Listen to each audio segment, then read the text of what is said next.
მოგესალმებით, თქვენ უყურებთ რეგიონის დღის მთავარ ამბებს.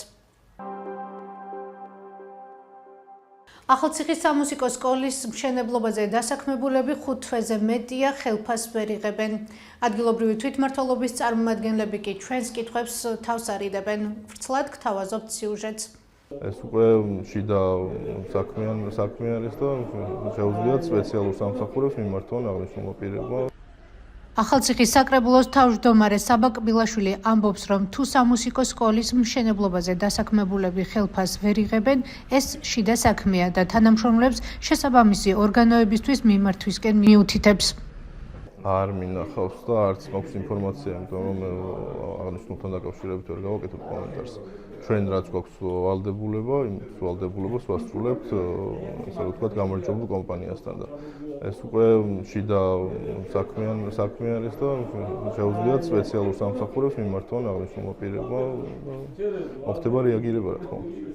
ახალციხის სამუსიკო სკოლის მშენებლობაზე დასაქმებულ პირებს, რომლებიც აქ დაახლოებით 5 თვის განმავლობაში მუშაობდნენ, ჩვენი წყაროს ცნობით, ხელფასები ამ დრომდე არ აუღიათ. კიდევ ერთ-ერთი წყარო გვიყვება, რომ სწორედ ხელფასების გადაუხდელობის გამო ისინი იძულებულები გახდნენ მუშაობა შეეწყვიტათ, რამაც შედეგად სამუშაოები დაახლოებით 2 თვით შეაჩერა.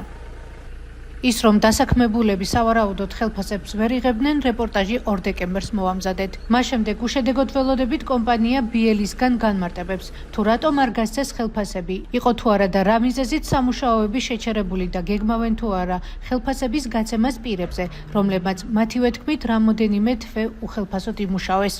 კომპანიის წარმომადგენელი 2 კვირაზე მეტია არც ჩვენს ზარებს და არც ჩვენს მიერ გაგზავნილ შეკითხვებს პასუხობს. ჩვენს მიერ მომზადებული სიუჟეტის შემდეგ პარტია გახარია საქართველოსთვის წარმომადგენელი სოფიო ხორგუანი გვეუბნება, რომ კომპანია მუშებთან კომუნიკაციაზე გავიდა და დაჰპირდა, რომ ხელფასებს 20-25 დეკემბერს გადაუხდიან. თქვენთან რომ გავიდა სიუჟეტი, ამის შემდეგ უკვე კომპანიასთან გამოუვიდათ კომუნიკაცია და კომპანია ამის შემდეგ უკვე დაპირდა, რომ 20-დან 25-მდე დეკემბრის 20-დან 25-მდე სრულად აუნაზღაურებენ ამ ხელფასს. 2 კვირაზე მეტია ახალციხის მერია არ პასუხობს კითხვაზე, თუ რა მოიმოქმედა მუნიციპალიტეტმა იმისათვის, რომ მათ მიერ გამოცხადებულ ტენდერში გამარჯვებულ კომპანიას დასაქმებულებისთვის კუთვნილი ანაზღაურება მიეცა. ჩვენ ამ კითხვის დასმა მუნიციპალიტეტის მერს ვარლამ ციკლაურისთვის 10 დეკემბერს საკრებულოს ხდომაზე ვცადეთ. თუმცა ის საკრებულოს თავმჯდომარის კაბინეტში ისე შევიდა, რომ კითხვებს არ უპასუხა. საკრებულოს ხდომის დეტალურად მიმდინარე პროექტებთან დაკავშირებით. კიდევ სხვა კითხვებიც მაქვს, რომელზეც მინდა თქვენი პასუხი.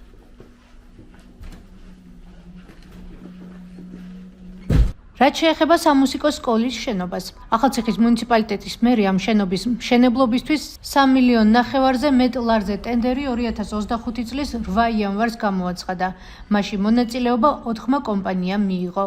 შერჩევა შეფასების ეტაპზე მერიამ შპს BL შეარჩია, რომელსაც სხვა კომპანიებთან შედარებით ყველაზე დაბალი თანხა 3,095,999 ლარი ჰქონდა შეთავაზებული. საბოლოოდ ხელშეკრულება 3,059,049 ლარზე გაფორმდა. სატენდერო დოკუმენტის მიხედვით გამარჯვებულმა კომპანიამ სამუსიკო სკოლის მშენებლობა 2026 წლის მაისის ბოლოს უნდა დაასრულოს.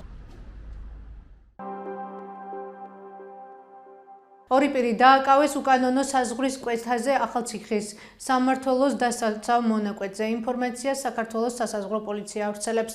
ამავე წყაროს ცნობით, უცხო ქვეყნის 2 პირი სასაზღვრო საკონტროლო გამტარი პუნქტის გვერდის ავლით საქართველოდან თურქეთის რესპუბლიკის მიმართულებით საქართველოს სახელმწიფო საზღვრის ჯგუფურად უკანონოდ გადაკვეთას ცდილობდნენ.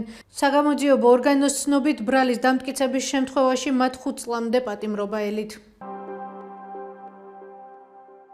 ეს იყო ჩვენს ხელთ არსებული დღევანდელი ბოლო ინფორმაცია. მეტი და დეტალური ინფორმაციისთვის ეწვიეთ ჩვენ ვებ და Facebook გვერდს. მადლობთ რომ გვიყურებთ. ხვალამდე.